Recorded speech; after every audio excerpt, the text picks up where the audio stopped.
that may mean nothing at all, because if I see something good on gratitude, I'll probably throw it in there next week.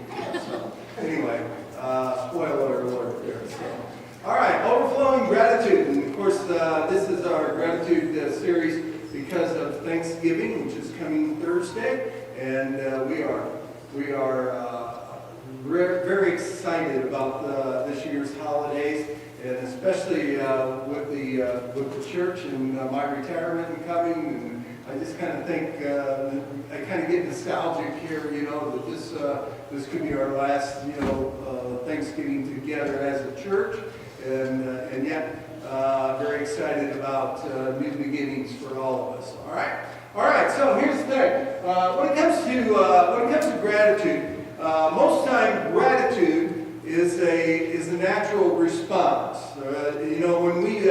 When we go through a rough patch, or we go even the opposite end of that, if we have good fortune.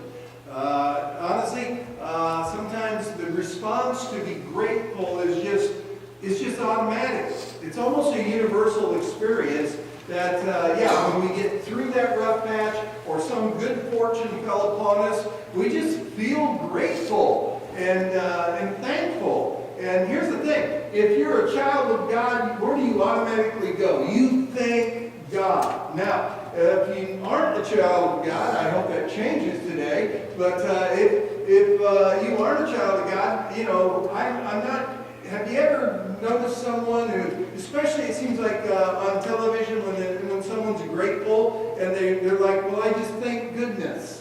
Well, I hope goodness appreciated being thanked, or they thank something or someone or some force or whatever. But even at that, people who are not saved are, they do have feelings of gratefulness, feelings of thankfulness. And again, as children of God, we thank God. We're just grateful to God for, getting through that rough patch, or for the good fortune that fell upon us. But nevertheless, people who aren't Christian, they could thank goodness or they could thank someone or something, or they're just thankful and they don't even know what they're thankful for. But now, with that said, when it comes to being thankful in a relationship, when it comes to being thankful, and honestly, don't just confine that to like a family relationship. And although that certainly is included, if you're going to be thankful for a spouse, or you're going to be thankful toward your children or toward your parents,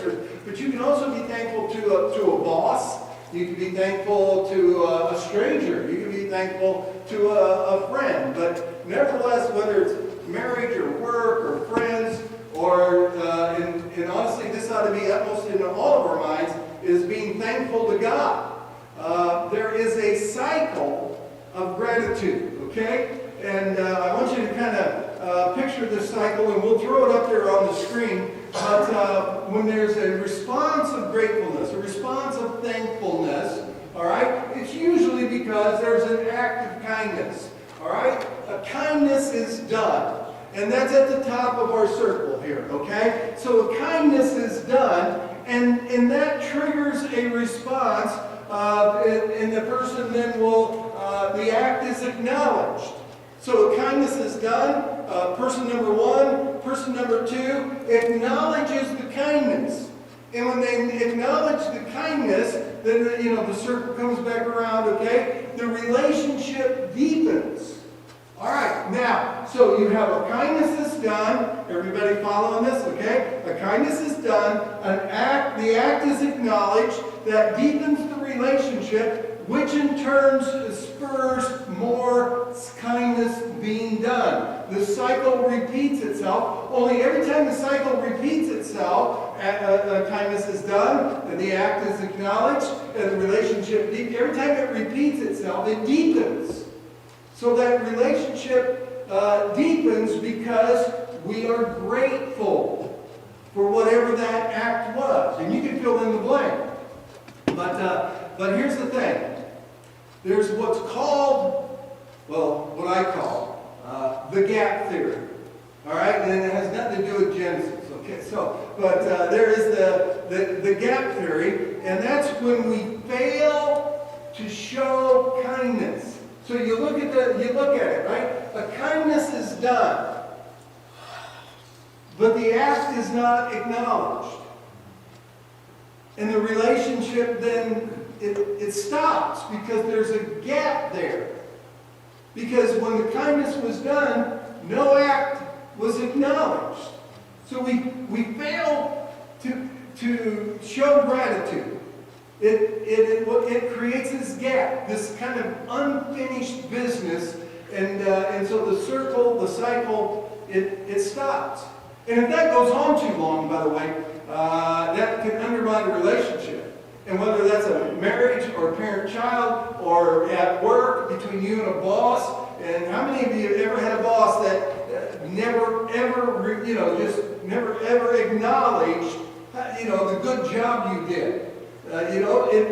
There's a gap in the cycle. So it basically, and by the way, recipients, if you did an act of kindness and there was no acknowledgement, the recipient of that.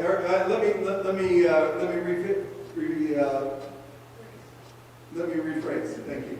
If the recipient is very much aware, when you realize that, wait a minute, I did an act of kindness and they don't seem to care. And maybe you've been there at work or in a relationship, or I know if you're a parent, I put a roof over their head and they don't care. I mean, you think of how ungrateful kids are, and because kids get an attitude of entitlement. Well, they're my parents; they have to, provide a roof over my head and food on the table and rides to school. They don't. Honestly, the parent thing, they don't have to. Yeah, Lincoln, they don't have to. I'm sorry. But anyway, the fact is that it creates a gap. And if it goes on too long, it undermines the relationship, and especially in a marriage when kindness is constantly being done and there's no acknowledgement, we just take them for granted, then things don't deepen. Why? The gap. And the recipient is very much aware of the gap. But the culprit is rarely aware. They're rarely aware. Your boss may not realize. And here's the thing. Few things sting more than ingratitude. When you really think about it. Few things sting more than ingratitude. The person who is shown an ingratitude is often unaware and clueless. Whether it's you, husband, whether it's you, mom or dad, whether it's you, boss, if you have shown an ingratitude, you're probably not aware of it. But the person who felt the ingratitude is very much aware of it. And it stings. It hurts. And here's the thing.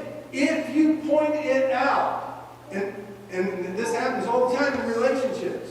I did something, and and so, it really gets awkward then. Here's the question.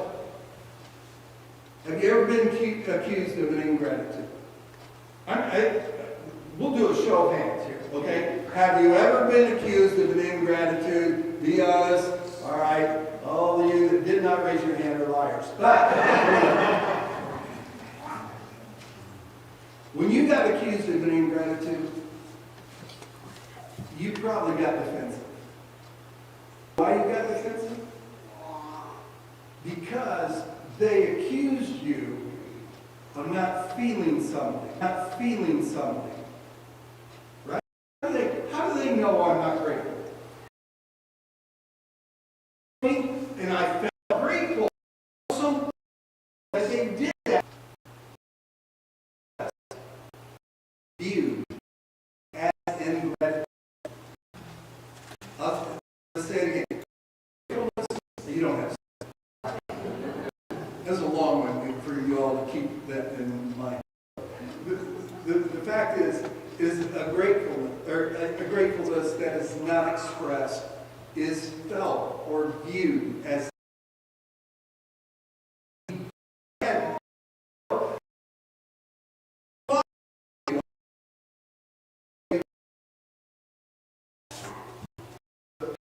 you have an act of kindness and you have an acknowledgement of and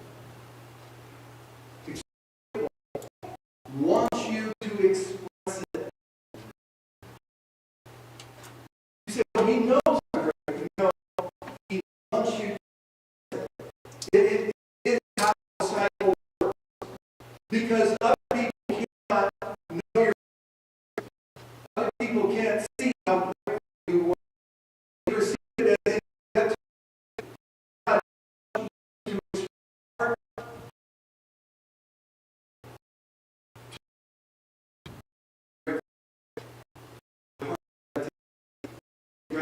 Verse number 11. Look where we're at here. And here's the backdrop. As he went to Jerusalem, he passed through the midst of Samaria. As he entered into the village. Stop right there. All right, look at me. Here we go. In Jesus is once again heading back to Jerusalem. Galilee, where we actually see and down by Jerusalem. He kind of came up home and oftentimes went to Jerusalem. And he's very well. Everybody's, and people are trying to, they're sides, who is he the Messiah? Is he not? And usually look out the people in religious system are kind of gravitating toward Jesus, and the Pharisees feeling that he's a and so they so the average person is average. I'm not about the super orthodox religious person. I'm talking about the who was nothing like Jesus, but those who were nothing like Jesus liked Jesus, and he. So he's coming back and.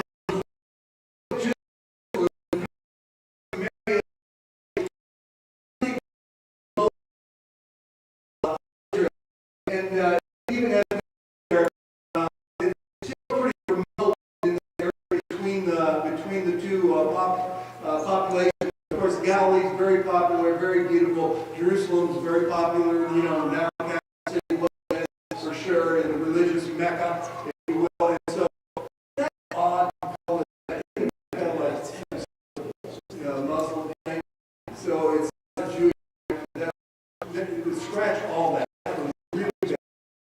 So this is the Jewish worship, but right in between was this very, very remote and in the midst of Samaria, the Samaritans not like they were kind of half crazy,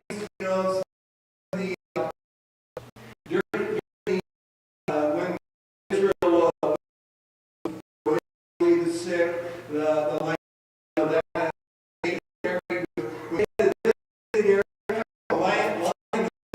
and they couldn't get in close to the city, and they would call out, and people who were hired by the city to minister to them would take them supplies, and it would look something like, okay, here's your bread, your tobacco, and then they would go away, and then the lepers would come out and get the supplies. All right. I get that Coke thing up, by the way. All right, so anyway, that's what they were doing. The 10 lepers are coming up on the city. They did not live in the city. They would live in their own community. So the best they could monitor this.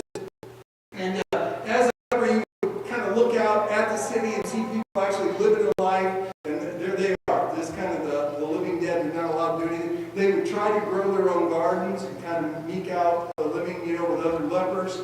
So it's a very communal kind of thing.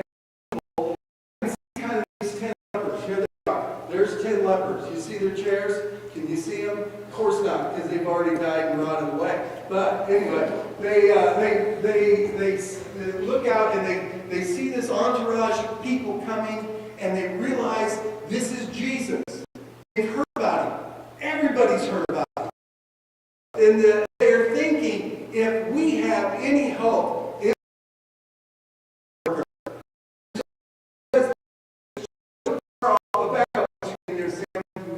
which stood far off, they had right another Jesus, Master, have mercy on us. You know, this word is called close disciples. Like when the 12 was Jesus' master, that was the word that was reserved for people who were serious followers of the rabbi. Just thrown around. If you just met the guy, you would not call him master. You might call him teacher, okay, but you wouldn't call him master. You know, I mean, this is they throw out all the rules. They call him master. We are serious followers. Of course, we're not. In a lifetime. So, Jesus, Master, have mercy on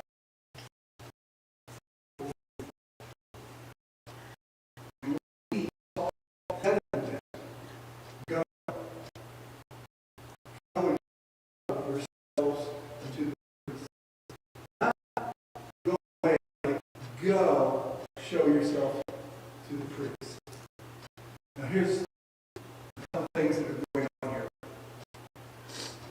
Anybody that had a skin disease, this is kind of a backdrop too, okay? You don't have to say it, but anybody that had a skin disease,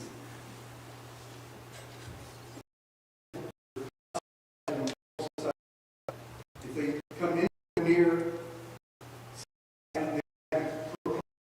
leper, stay clear, stay clear. No, they had the way, they had the mask in their faces, they out in the public without a mask across their, oh my gosh, it was COVID. They kind of go in society without the mask, and they clean up. They have stuff. If you were clean, you were healed. You had to go to a local priest and be clear. Be given the all clear. You had to go through some ceremonial cleaning. You had to burn clothes, and new clothes, and they have to go through all of this and go to the priest, get the all clear. Now, here's what Jesus is doing, okay? You know, there's kind of like three implications here. One implication is that you go to show you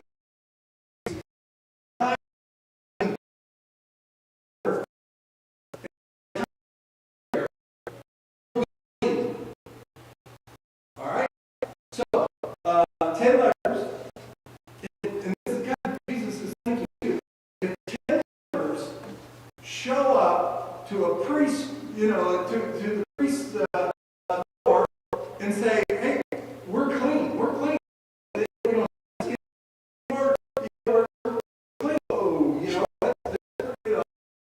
but 10 show up. It actually this is unprecedented. We've seen they get careful, but for 10, and then here's the other thing that's going on. Your willingness to go. Everything had changed.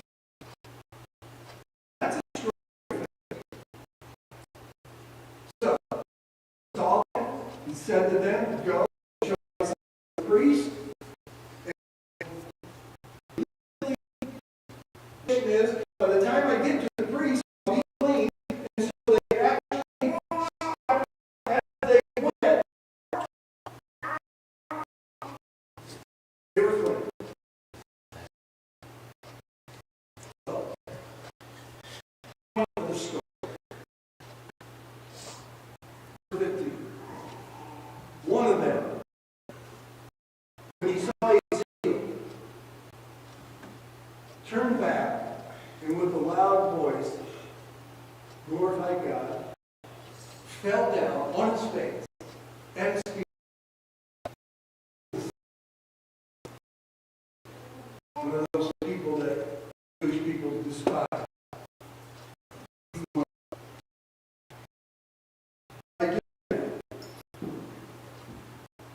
Here's the thing.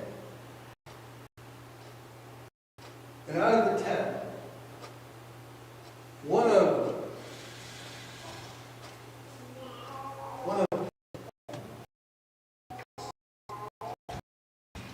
still, one of them said, you know what? I'm sure all 10 of them were full. I'm sure they were. I mean, my life is ruined. We're grateful. But only one showed it. I wonder if that's us. There's an act that's done to you. And we see it. But we don't bother to show it. To explain. How grateful are you to God for the things you've got?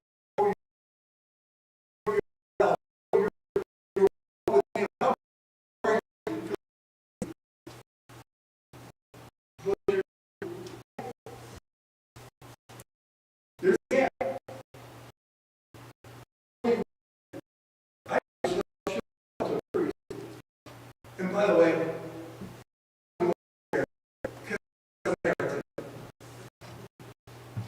but I can go through the sermon. But one of them said, oh, Jesus asked a question.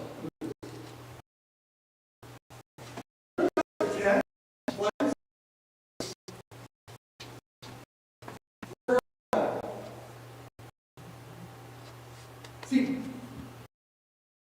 to express the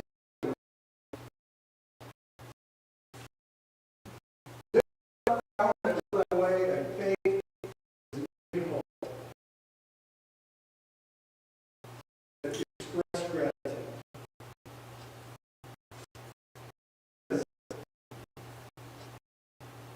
When we don't express gratitude, it perceives everybody in Jesus as incorrect.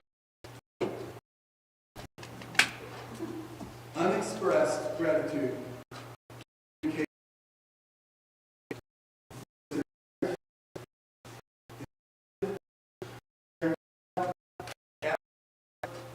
In society in general. Guy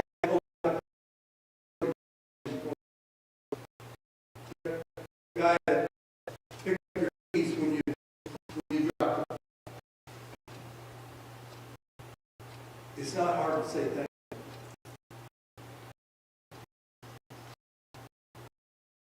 you.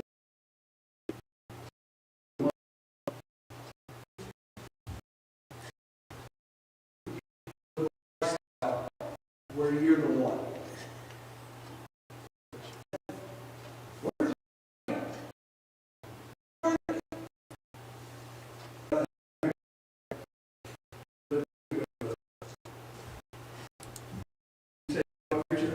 I am a grateful person, but I don't always show.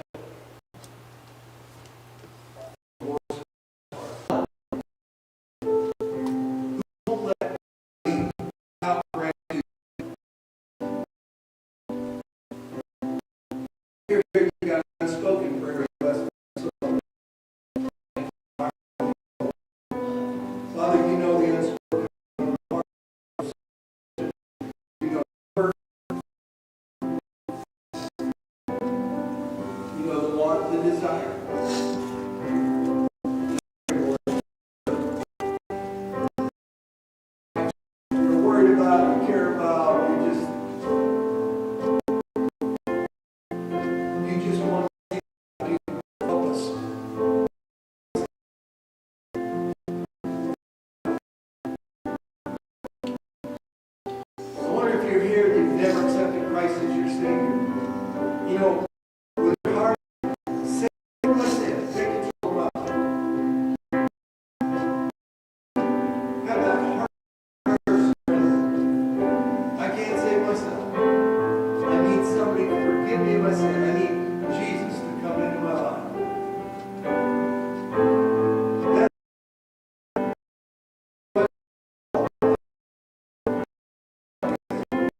We are grateful